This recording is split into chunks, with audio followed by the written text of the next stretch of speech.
Yabba dabba do. It is Friday. That means Woohoo! it's time for another Hot Cloud show. Love that music. Just love that music. All right. Hey, ladies and gentlemen, folks, all three cousins of mine watching the show. Welcome to this edition of the Hot Cloud Show. We have an amazing, legendary show queued up for you today.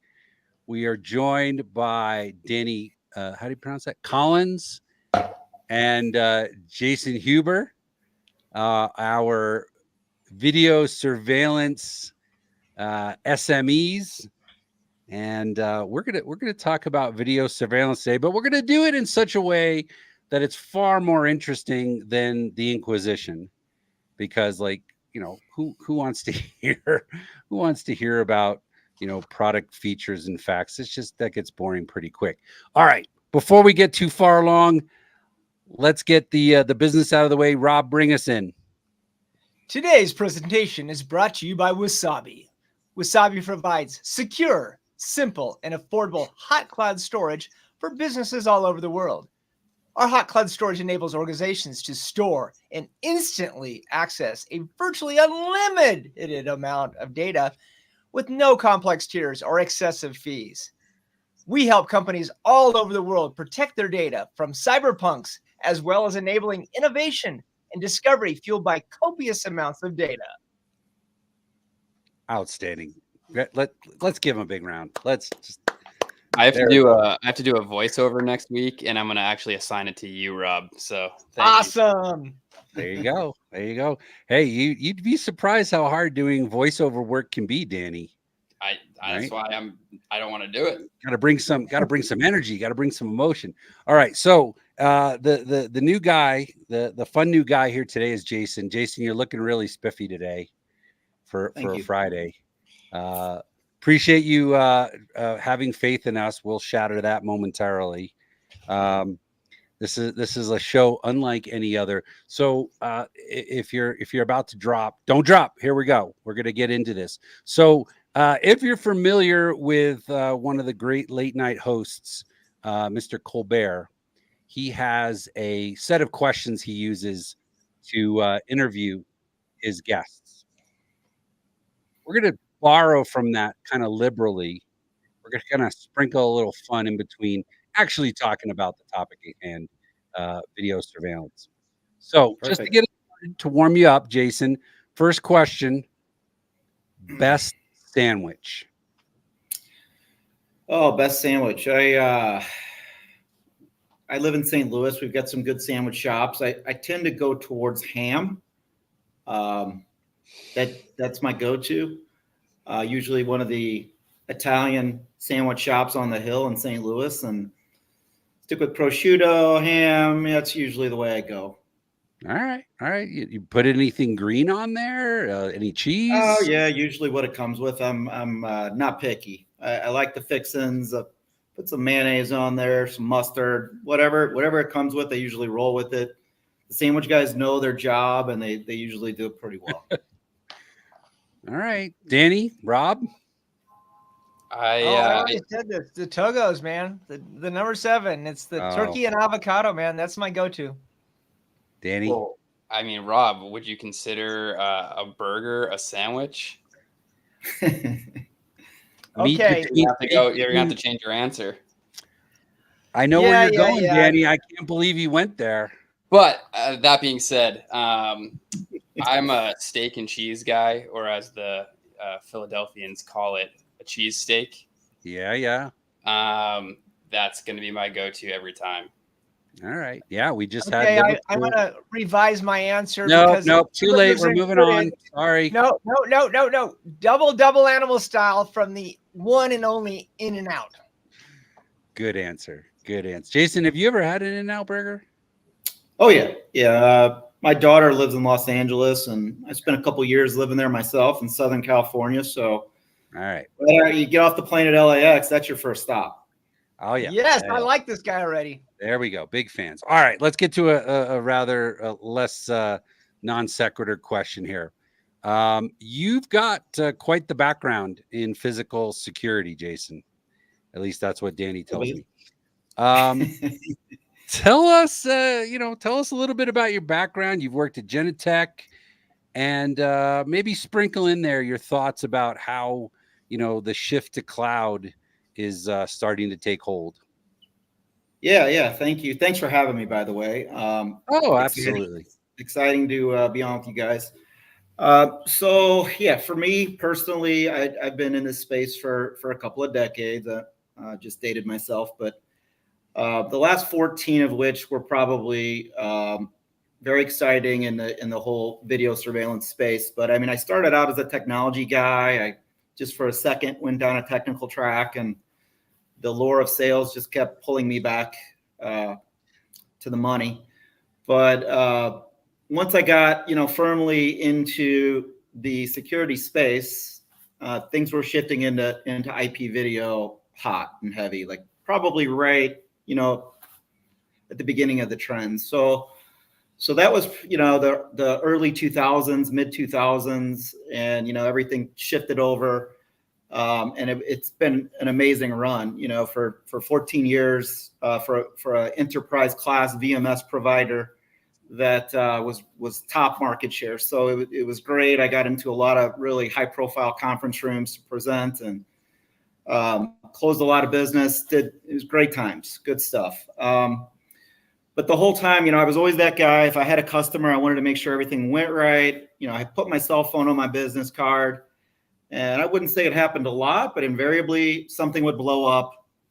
It's usually a hard drive. And I'd get the call. Sometimes the call would be at 2 a.m. You have these mission critical, high profile municipal systems. I was a public sector guy. I gravitated to the public safety and the public sector, and, large municipalities that really had no tolerance for downtime. And it was usually their own doings. They would do something and mess up the system. And I mean, not the software doesn't break, it does, but you get that call at 2 a.m. and you're just like, my God, there's got to be a better way. So, I always knew that this movement towards the cloud would come. I think we're still pretty early on in the process here to convert, just like we were, forever ago with IP video. Now we see this other trend emerging with cloud, and it really is a better way for many of the high profile type of customers. All right. Yeah, it sounds like you caught the wave pretty early, and you're Which taking one? it all. Well, I mean, that transition from analog to digital, right? That was a fairly significant change in the set of waves, right? I mean, I'm hearkening back to my own experience at EMC, where we would talk about waves of innovation, right? Mm-hmm. And going from analog to digital, huge change, right? Everyone's looked around and like, all right, I've already got all this networking equipment sitting here in my closet. Oh, I could put this to use with my cameras. Yeah, let's go. Right. No more having to run coax to every single camera in the facility. Right. Yep. And now, right, another wave of innovation, like you don't even need that closet anymore. Right. You're going to have some compute on the edge of some kind, but yeah, I mean, you can reduce your footprint in a big way for sure. Yeah. Yeah, but sorry, Rob. Anything in Hollywood, you talked about being in LA and stuff like that. Anything in Hollywood that has surveillance, the criminals come in, they spray paint the cameras, they go into to the rack where you have all of your video stuff, and they take all the drives. So I'm just thinking, if you're relying just on prem, at least according to Hollywood, you're at risk. Well, wait a minute. The movies I saw, Rob, they go in and they hit the eject button on the VCR, and they take the evidence with them, right? But the same thing's happening today, right? Instead of ejecting the VCR, right, they see this kind of JBOD looking thing sitting on the shelf, and they just take that home with them, right? Yeah. All right. So don't worry, Danny. You're looking good. You're doing a great job. I'm gonna get to you. Jason, when we saw the market, adopting cloud storage, it seems to us that it was really about kind of shrinking their footprint. And that's still true, right? There's still opportunity to do that, to minimize your hardware risk. But it looks like we're seeing more organizations really adopting cloud because of the data security aspects. Coming from public sector, what's your perspective on that? Yeah, it's very true. I would say, in the time I was really living hard in the on-prem surveillance solutions world, you would hear about some of your clients with cyber attacks. So there's one I spent about 4 years for my previous employer in the South, and there was a major U.S. city that got hit with a cyber attack. And a lot of the city systems were down, including some of their security systems. So it's just major disruptions to their business. Like, you couldn't go get a driver's license renewed. You couldn't get construction contracts or licenses applied for. You couldn't, there were weeks, if not months, where the city was unable to do business, and that was all from a ransomware attack. So, the cyber component of this thing is huge. We're all susceptible, and I think there's things you can do to prevent, or at the very least not lose your data. Right? If you have to start over, if you, God forbid, if a catastrophic event happens like that, if we can leverage the cloud, if we can put critical data in the cloud, for if it's evidentiary or just data that you need to conduct business, or just keep an organization secure, by all means, leveraging the cloud can offset or mitigate that risk in a big way, for sure. Yep. I mean, Danny, come on. We've been talking about this for weeks and weeks. We went to ISC West. We're going to GSX. What are you seeing? What are you hearing from customers and prospects around data security vis-a-vis video surveillance? Well, it's interesting. I think we've kind of seen I think, like, different transitions within the overall transition. We talked about reclaiming space, right? That was kind of one aspect of creating a smaller footprint.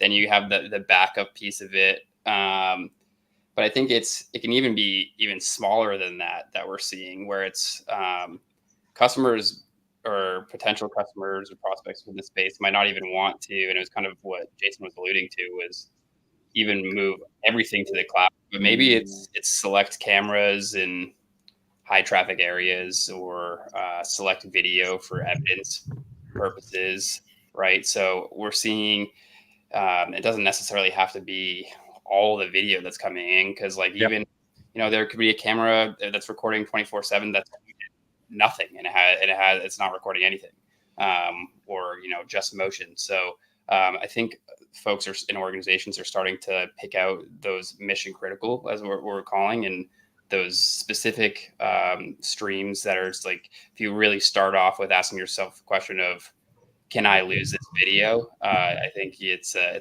good first step in the right direction of choosing which video streams, which cameras need to actually be backed up and utilize cloud. Yeah, I'm going to take a wild guess. If you're in the public sector and you're talking about body cams and dash cams, you can't afford to lose a second of that video, because some shrewd lawyer, right, if there's a few seconds missing, they're going to say that the entire thing is inadmissible, Your Honor. Please let my client go. Please cancel this case. So that actually, you guys set me up beautifully, right? So what do you think happens when somebody accidentally erases, a year's worth of surveillance video on the on-prem hardware? Jason, your thoughts? Yeah, I mean, it depends on the type of organization. I mean, if it's public safety, and you lose an interview, or you lose a body cam or dash cam footage, that you potentially are letting a violent criminal, back on the street. In other industries, there's fines. Other regulated industries, there's fines associated with losing that data. Yep. One of the interesting ones that's come up quite a bit, Danny and I have been talking about, is the property management companies. And in some cases, these property management companies have, dozens, if not hundreds of facilities and thousands of cameras. And the trend here is with risk mitigation, with slip and fall lawsuits, with any type of liability that's associated with lawsuits. The insurance providers are actually coming in and saying, hey, if you can keep 2 or 3 years of video, we'll actually reduce your premiums for your insurance policies, which that's one I had never heard of. And I've been at Wasabi now for a few months, and it's come up 3 or 4 times with property management companies. So, and the Wasabi hot storage is perfect for that application. Yeah, I mean, Rob, the corollary to that, right, is the cyber insurance policies, right, and the fact that a lot of folks can't get a policy unless they can guarantee that they are, securely backing up their data, right? There's a lot of rules and stuff and outs for the insurance company. So besides, the initial stuff to get it, you have to show that you're continuing to use these security measures to keep it and get paid on it should an issue happen. Yeah. All right, let's take a little breather here. A fun question for y'all. Danny, you're up first. I know you've got a good answer for this. All right. Favorite action movie? Going with Top Gun 1, closely followed by Top Gun 2. All right, 2 for 1. 2 for 1. Rob? Oh, that's a good one. I honestly liked some of the old Rambo movies. I thought the Rambo ones were great. All right. I mean, very little CGI. It was a lot of just real action. Yep. Jason? Oh man, there's a lot of good ones out there.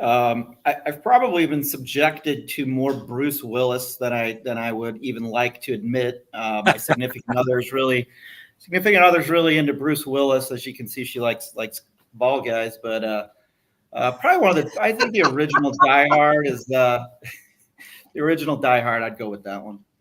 You're reading my mind. I follow up with Jason though. Is it a Christmas movie or not? No. Save that. That's for the holiday edition. Save that one, Rob. So Jason, you're reading my mind. So I'll go with my second answer. Shout out to David Boland. Red Dawn. Great one. That was good too. Oh, yeah. The original, not the remake. Oh no. The original. Patrick Swayze. All the way. All right, moving on. We are, without a doubt, leading the charge in this market, Wasabi. We are very clearly telling the story about the benefits of cloud storage with respect to video surveillance. No question about it. And the good news is, and Danny, you can back me up here, right? We've seen a significant pivot in just the last year towards, leveraging cloud storage. So, Jason, what do you think it's going to take, in terms of education, in terms of awareness, for us to not only educate the manufacturers, but to also educate the consumers, the people who actually are using these systems? Yeah, that's a really good question. I do think we're in that education, early adoption stage. And I think, honestly, most of the people I've been talking to, and I've only been around for a few months here at Wasabi, but these conversations have been happening for, I remember 3-4 years ago, it'd be once a month we would talk about it. By the time my end of my tenure at the last company I worked for, I would say it was a weekly conversation. How can we leverage the cloud, right? And if you don't have the answer, a lot of times your customers are just going to go find the answer on their own, right? So we have to continue to do the things we're doing. We have to continue to put solid information out there. I would say an enhancement to what we could do, or maybe even just keep doing, would be, go to the places where these specific vertical markets where they convene, go to their events, be a part of their trade organizations, and speak their language, right? Because I don't think there's an industry that's going to be immune to cyber, to reliability and uptime concerns, to just finding a smarter, better way to do this. So I think obviously, if you look at venues, you look at municipalities, there's some low-hanging fruit verticals that I think we fit right away, and we want to go attack those vertical markets. Yep. But I think it's just a matter of continuing to do what you guys have started, and what we need to just continue rolling out these programs in an intelligent way, I think. Yeah. No, we're on it. There's no doubt that we're running out ahead, and I think for the consumers, it's the value prop, understanding, what cloud storage can do for them, right? With them, what's in it for me? Mm-hmm. And for our top partners, for the manufacturers, it is certainly understanding the additional dimensions that you get with cloud storage versus your on-prem storage. Danny, Yeah, any thoughts? Top partners. Hang on. Sorry. Hold on. I got the ball. Danny, chime in here. Talk to me about the value prop over and above your typical on-prem storage. Yeah, I mean, so the value prop, I think it's not even either or of on-prem or not. I think it's or just cloud. I think it's like it's the model, essentially. It's the architecture. I think it's talking to more about like which model's the best. And I think that would be, hybrid cloud over everything. I think you have your issues with the on-prem, where it's the like we said, the tampering, failures, having to replace it every so often, total cost of ownership. You have your issues with pure cloud, right? So having to rip it out and replace these solutions, having to train new staff, all the different, elements with that having to come into play with a completely, hands-off approach and a solution. But then you look at the hybrid cloud piece, is where you're getting really the best pieces of each solution. Where you have the system and love. You don't have to, train. You're already familiar with it. All you're doing is adding in just a cloud storage piece to it, and you're expanding your storage, and you kind of have that bottomless approach. I think.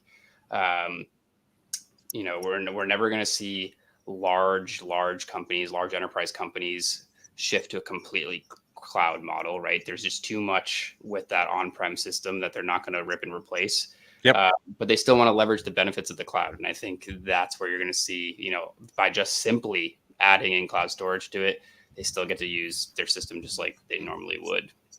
But Rob is typing. So I had a technical issue here. The question was hybrid versus on-prem versus cloud kind of thing. Well, we're really talking about, what does cloud bring to the picture? And I think for your kind of, SME coverage, hey, by the way, guys, if the video or the sound starts to break up, don't worry about it. The tech we're using will record locally. So while the live stream might be a little busted up, thank you, Comcast. The ultimate product will be just fine. We have local storage in play here as well as cloud storage. But yeah, Rob. So hybrid model. For you, Rob, it's really about commenting on, let's say, the security aspects, like the data protection aspects, leveraging immutability. You are like the king of Gen AI, right? Imagine somebody getting in and tampering with video evidence and erasing, a suspect who was clearly captured on film. And now when they go back to look at the evidence, they're gone. You with me? Oh, I can think it's even worse than that. And that's why you sort of want to have that hybrid model, in the sense that they could recreate the scene now with Gen AI to change reality.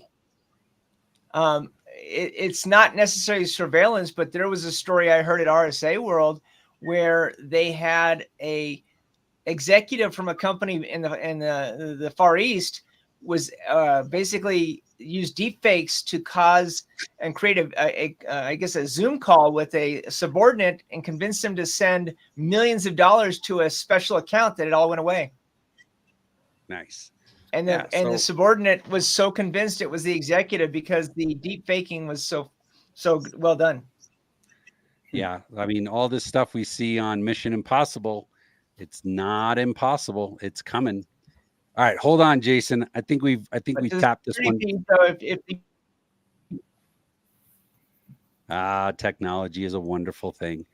Hold that thought. Let's slow it down just a little bit. We're going to take another step back from all this serious conversation. Here's the question. Jason, you go first this time. Ready? Okay. All right. I'm ready. I love this question. Exercise. Worth it? Oh my gosh, yes. All right, yes. I'm on a constant fitness journey, and believe it or not, I'm still playing soccer. So I'm on an over 50 team. Boy, I dated myself again, but Nice. I've been playing for 40 years, so it's I'm having a hard time quitting. And heck yeah, exercise is work. Well, the older you get, you can't outwork a bad diet. I've learned that the hard way. But my gosh, yes, I think some weight training and some cardio, good for everybody. What position do you play? I've been a forward just about most of my life, but when you get to a certain age, you're like 10 minutes, get me out there and get me. So it's more like soccer and hockey kind of mixed together. Yes. Unlimited subs. Okay. That reminds me of coaching like little kids soccer. I had, what was it? 3-on-3, but I had 9 kids on the team. So I had a line card and I would rotate between the lines because otherwise the parents would get all busted up if their kid didn't get enough play time. Rob, I think I know your answer. Danny, exercise, worth it? Absolutely. I just can't sit still, so I have to be doing something. What's your primary form of exercise? Let's see. Besides lifting weights. I was gonna say I'm a big CrossFit guy, and the first rule of CrossFit is to tell everybody that you do CrossFit. So that's my deal. And then I'm also in a sports game and play ice hockey on the weekends. So don't you like go surfing in the middle of the winter? Do some surfing in the middle of the winter too. So I like to dabble in a lot of different things. So Rob, if CrossFit people are supposed to tell you that they do CrossFit, what do cyclists do? Do they talk about their bikes? And they say that mountain biking is wrong, road biking is right. All right, I should have expected that. All right, we're coming around the corner here. Final couple of turns on this conversation, and then we'll just kick off the weekend. As the market continues to evolve, what can we expect? I mean, pretty broad question, but Jason, I mean, in the grand scheme of things, right? Where are we going? Where do you think we're going? Where do you think we should go?